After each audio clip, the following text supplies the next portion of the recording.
여러분 안녕하십니까? 금요일 아침 여수 MBC 뉴스투데이입니다.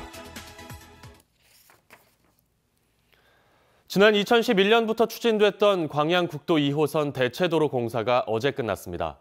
이동시간 단축과 물류비용 절감 등 다양한 기대 효과와 함께 지역 발전의 전환점이 마련될지 주목됩니다. 김종수 기자의 보도입니다. 순천에서 광양을 거쳐 하동까지 이르는 광양국도 2호선. 그동안 많은 통행량에도 정체가 이어지고 굴곡진 도로가 반복돼 운전자들의 불편이 이어졌습니다. 이런 가운데 8년 가까이 추진됐던 대체 우회도로 공사가 마무리되면서 막혔던 도로에 숨통이 트이게 됐습니다. 지난 2011년 이후 단계적인 개통으로 총 거리 29.4km가 도심 외곽을 따라 뚫리게 돼 원활한 수송이 가능해졌습니다. 저는 지금 마지막 미개통 구간이었던 중군 진정 구간에 나와 있는데요. 이 구간이 개통이 되면 순천에서 하동까지 이동시간이 20분대로 줄게 됩니다. 1시간 넘게 걸리던 이동시간이 단축되면서 교통 편의는 물론 물류비용 절감 등 파급 효과도 예상됩니다. 인근 광양만 경제자유구역의 물동량도 원활히 수송될 수 있을 것으로 저희가 생각을 하고요. 나아가서는 전라남도의 지역 균형 발전과 함께 지역 관광 활성화에도 크게 기여할 것으로 기대되고 있습니다. 광양시 역시 도로시설 확충으로 접근성이 나아졌다고 보고 지역 경제 활성화에 대한 기대감을 내비쳤습니다. 전남 동부권과 경남 서부권을 잇는 중추도로 개통에 양 지역의 인적 물적 교류의 토대가 될 수 있기 때문입니다. 기존 국도는 선형이 좋지 않아 교통사고도 많았는데 교통사고 예방에도 크게 기여하고 영남 간 문화 및 관광 교류 활성화에도 크게 기여할 것으로 기대됩니다. 접근성과 편의성 증대 등 기능 못지않게 남아있는 과제도 적지 않습니다. 우선 규정속도 시속 80km의 고속 주행이 가능한 데다 터널과 교각이 많아 안전사고를 예방하기 위한 적극적인 홍보 활동도 요구되고 있습니다. 또 기존에 사용되던 국도 2호선의 관리 주체가 지자체로 옮겨가면서 지속적인 유지와 함께 차량 분산 등 활용도를 높이기 위한 방안도 필요해 보입니다. 전국적으로 퍼져 있는 간선 도로망의 역할이 점차 커지고 있는 가운데 이번 우회도로 개통이 지역 발전의 또 다른 전환점이 될지 주목됩니다. MBC 뉴스 김종수입니다. 잦은 정체와 사고 위험 등을 줄이기 위한 국도 17호선 확장 공사도 끝났습니다. 익산지방국토관리청은 지난 2009년부터 930억여 원의 사업비를 들여 국도 17호선 돌산 우두 사이 16.78km 구간에서 공사를 진행해 어제 개통했다며 도로 여건 개선으로 사고 위험과 관광객들의 불편이 줄어들 것으로 기대하고 있습니다. 대낮 도로 한복판에 아무도 타고 있지 않은 트레일러가 뒤집힌 채 발견됐습니다. 무면허 운전자가 사고를 낸 뒤 처벌이 두려워 트레일러에서 빠져나와 도주한 건데요. 이로 인해 사고 수습에만 6시간 가까이가 걸려 이 일대 교통이 심한 혼잡을 빚었습니다. 강서영 기자입니다. 여수시 주삼동의 고가도로에서 전도된 트레일러가 가드레일을 들이받은 건 지난 13일. 현장에 출동한 경찰과 구조대원이 운전자를 찾아 두리번거립니다. 백주대낮 도로 한복판에 사고가 난 트레일러만 남기고 운전자가 사라진 겁니다. 가니까 사람은 한 명도 없었고요. 차 유리는 안 깨져 있었거든요. 그러니까 사람이 튕겨져 나가진 않았어요. 저희가 거기를 수색한 3-4번 돌았는데. 경찰 조사 결과 트레일러 운전자는 40살 A씨로 사고 직후 스스로 차에서 빠져나온 것으로 드러났습니다. 도주한 A씨는 병원으로 향한 뒤 누군가 이송해준 것처럼 위장하려 했지만 혼자 도로에서 뛰어가는 것을 목격했다는 증언과 함께 수사망이 좁혀오자 혐의를 시인했습니다. 경찰은 A씨의 면허가 음주운전으로 취소된 상태인 점을 미뤄볼 때 무면허 운전으로 인한 처벌이 두려워 도주했던 것으로 보고 있습니다. A씨의 도주로 사고 수습이 지연되면서 인근 도로는 6시간가량 통제돼 이 일대를 지나던 운전자들이 큰 불편을 겪었습니다. 뒤에 적재물이 이제 휘어지는 그 철판이에요. 네네. 부득이하게 이제 그 전면 통제를 했어요, 거기를. 11시 이전에 사고가 나서 5시 반 정도까지. 경찰은 사고 후 조치를 취하지 않은 혐의와 무면허 운전 혐의로 A씨를 검찰에 넘길 예정입니다. MBC 뉴스 강서영입니다. 최초 입주 세대가 아니라는 이유로 우선 분양 대상에서 탈락했던 임대아파트 주민들도 분양 자격을 인정받아야 한다는 법원의 판결이 나왔습니다. 서울고등법원 제18민사부는 지난 13일 A건설사가 광양 송보 5차 임대아파트 입주민 2명을 상대로 낸 1심 항소 재판에서 주민들의 손을 들어줬습니다. 법원은 임대주택법 제21조 1항을 최초 입주자만 우선 분양 대상자로 제한한 법령이라고 해석할 근거가 없고 해당 주민들에게 소유권 이전 등기 절차를 이행하는 것이 맞다며 항소를 기각했습니다. 한편 광양 송보 5차 아파트는 최초 입주자가 아니라는 등의 이유로 우선 분양 대상에서 탈락한 입주민 19명이 분양 자격을 인정받기 위해 소송을 진행하고 있습니다. 사고 위험이 높은 배달 대행업체 오토바이 관련 사고를 방지하기 위한 특별 단속이 시행됩니다. 순천경찰서는 최근 배달 대행업체 오토바이의 법규 위반 행위와 이로 인한 민원이 늘어남에 따라 대행업체 업주, 순천시청 등과 함께 배달 종사자들의 준법 유도와 사고 예방을 위한 특별 단속에 들어갈 계획이라고 밝혔습니다. 경찰 통계에 따르면 올해 1월부터 11월까지 전남 지역에서는 이륜차 교통사고가 720건 발생했고 이 중 사망사고가 33건이었던 것으로 집계됐습니다. 여수 수산물 특화 시장 사측과 상인들 간의 묵은 갈등이 또 한 해를 넘길 상황에 처해 있습니다. 시청산의 노숙농성도 어제 200일을 맞았는데요. 중재를 맡은 여수시와 상인들 간의 갈등 구도까지 형성되면서 사태 해결의 출구가 보이지 않고 있습니다. 박광수 기자의 보도입니다. 여수 수산물 특화 시장 상인들이 한파 속 대로변에서 시민들에게 생존권을 호소합니다. 노숙농성 200일. 계절이 3번이나 바뀔 동안 한치도 바뀌지 않은 현실은 울분이 돼버렸습니다. 이 사람들은 차가운 곳에서 한파를 견디며 농성을 하고 있습니다.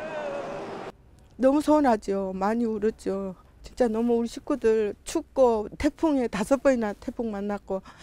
상인들이 시청사 주차장 옆에 막사를 짓고 노숙농성을 시작한 건 지난 5월 30일. 분쟁조정위원회 중재안이 나왔을 때만 해도 해결의 실마리가 보이는 듯했지만 막상 현실 속 간극은 너무 컸습니다. 상인들은 밀린 공과금 액수가 제시되자마자 도저히 납득할 수 없는 산정액이라며 반발했고 그 돈을 납부하는 것은 부당하다. 그래서 지속적으로 정당한 공과금을 요구했는데 어제 최종 결론은 주식회사가 요구하는 금액을 무조건 납부하라는 겁니다. 여수시도 일단 돈을 납부하라는 주장을 꺾지 않았습니다. 이제 회사에서 부과하는 공과금 관리비에 대해서는 일단은 내고 납부하고 뭐 받아야 할 돈이 있다거나 이럴 경우에는 추후 소송 결과에 따라서 상계 처리하자는 내용이거든요. 농성 과정에서 상인들이 최소한의 생존권을 요구하며 제시한 비가림막 임시 입점 요구도 받아들여지지 않았습니다. 본 건물에 이어주지 않으니까 하더라도 여수에서 주관이 있으니까 우리 좀 거기서 생존을 할 수 있게끔 좀 해달라고 요청을 하고 이렇게 소연을 하고 있는 중인데 기존 상인들하고는 반발, 또 주식회사하고 반발 그런 분쟁도 충분히 저희들은 이제 너무 당연하게 예상되기 때문에 시의원들도 시정 질문과 10분 발언 등을 통해 거듭 행정의 중재를 요구했지만 여수시에 대한 상인들의 반발은 더욱 거세지는 분위기입니다. 이것을 납부를 못하겠다. 상인의 여러분, 계속 진행할까요? 상인의 여러분, 이러면 이렇게 하시면 답변을 못하니까 이 해결점이 좀 복잡해 보이고 난해해 보인다 그래서 이것을 회피한다는 것은 저는 답이 아니다. 그럴수록 더 적극적으로 나서주는 정치인들이나 여수시 행정주체의 모습이 필요하다. 단전단수로 시장 내 분쟁이 표면화된 지 벌써 2년을 육박하고 노숙농성만도 200일을 넘겨가는 상황. 벼랑 끝 대치를 풀어줄 공감의 행정력이 절실합니다. MBC 뉴스 박광수입니다. 정부의 예비 타당성 면제 사업에 지역 중소건설업체들의 참여가 확대될 것으로 보입니다. 전라남도는 건설교통부가 2019 예타 면제 사업에 대해 지역 의무 공동 도급을 적용하기로 함에 따라 여수 화태와 백야를 잇는 서남해안 관광벨트와 수산식품수출단지 조성사업 등에 지역 중소건설업체들의 참여가 가능하게 됐다고 밝혔습니다. 전남도는 지난 10월 국가균형발전 프로젝트 사업에 국가계약법 규정상 지역 중소건설업체 참여가 어려운 점을 파악하고 정부의 지역 의무 공동도급 적용을 건의해왔습니다. 올해 순천시의 투자기업 유치가 늘어난 것으로 나타났습니다. 순천시는 올해 전라남도의 보조금 사업으로 진행된 지식정보문화산업과 해룡산단, 율촌산단 투자 등 모두 17개 기업과 협약을 체결했습니다. 순천시는 지난해 투자 유치 기업 한 곳에서 올해 17개로 늘었다며 규모는 1,440억 원에 이른다고 밝혔습니다. 서해 해양 영토의 요충지인 국토 최서남단 가거도가 일상에서 소외되고 있습니다. 각종 지도에서 정 위치에 제대로 표기되지 않거나 존재하지 않는 섬 취급을 받고 있는데요. 양현승 기자가 취재했습니다. 초등학교 5학년 사회과목 교과서입니다. 한반도 국토에 대한 정보가 지도와 함께 실려 있는데 해양 영토 표기가 미흡합니다. 가거도를 비롯한 흑산군도 표기가 미흡합니다. 동경 125도, 북위 34도, 500여 명이 살고 있는 국토 최서남단 섬 가거도. 서남의 해양 주권의 전진 기지이지만 여름철 태풍의 길목에 놓일 때만 관심이 쏠립니다. 동해의 끝섬 독도, 국토 최남단 마라도, 서북단 끝섬 백령도에 비해 서남단 끝섬은 배제되기 일쑤입니다. 교과서를 비롯해 방송 뉴스의 날씨 예보에서도 한반도 지도에 가거도는 없고 각종 기관 자료들에 쓰이는 간략한 지도에서도 가거도는 없습니다. 지도에 표기가 됐다 하더라도 가거도는 정 위치가 아니라 따로 삽입된 빈 공간에 표기되고 있습니다. 상징성 때문에 독도를 빠뜨리지 않듯 다른 끝섬들도 표기해야 한다는 요구가 나오고 있습니다. 가거도의 위치가 흑산도로부터 멀리 떨어졌기 때문에 표기하는 데에는 좀 많은 어떤 종이의 어떤 양이 필요합니다. 그러나 가거도의 위치를 정의에 표시하여 국토의 중요성을 널리 알렸으면. 전라남도는 각종 지도의 가거도가 정 위치로 표기될 수 있도록 국토지리정보원에 권고를 건의하는 한편 지상파 방송사에도 최서남단 섬 가거도 표기를 요청했습니다. MBC 뉴스 양현승입니다. 제24대 농협중앙회장 선거의 예비후보 등록이 시작된 가운데 전남 지역의 출마자들도 공식적인 선거전에 뛰어들었습니다. 순천농협 강성채 조합장은 어제 중앙선거관리위원회를 찾아 예비후보 등록을 마쳤으며 보성농협의 문병환 조합장도 등록을 완료한 뒤 본격적인 선거운동에 들어갔습니다. 다음 달 31일로 예정된 농협중앙회장 선거는 전국 대의원 290여 명이 투표하는 간선제로 치러지며 전남과 경남, 경기도 등에서 모두 10여 명이 회장직에 도전할 것으로 보여 치열한 경쟁이 예상됩니다. 여수시 삼산면 초도항 대합실 신축 공사가 완료됐습니다. 여수지방해양수산청은 국비 7억 원을 들여 6개월간의 공사를 마친 뒤 어제 커뮤니티 공간을 함께 갖춘 대합실을 신축했다며 지역 주민과 관광객들의 불편함이 해소될 것으로 기대하고 있습니다. 전라남도와 도내 시군과 함께 미세먼지 저감을 위해서 특별 대책을 추진합니다. 전라남도는 미세먼지 고농도 시기에 대응해 도내 시군과 함께 대기오염물질 배출 사업장 현장 점검, 미세먼지 쉼터 지정 운영, 고농도 대응 행동요령 전파 등 특별 대책을 추진하기로 했습니다. 도는 또 미세먼지 저감과 관리에 관한 조례 등의 저공해 조치 사업 신청자에 대한 배출가스 5등급 차량 운행 제한 유예 근거도 마련하기로 했습니다. 경전선 광주 순천 간 전철화 사업이 기재부의 예비 타당성 재조사를 통과했습니다. 전라남도는 기획재정부의 재정사업평가위원회에서 경전선 광주 순천 간 전철화 사업이 예비 타당성 재조사를 통과했다고 밝혔습니다. 이에 따라 국토부는 내년 하반기까지 기본 계획을 세우고 10월 말 기본 및 실시 설계에 본격 착수할 예정입니다.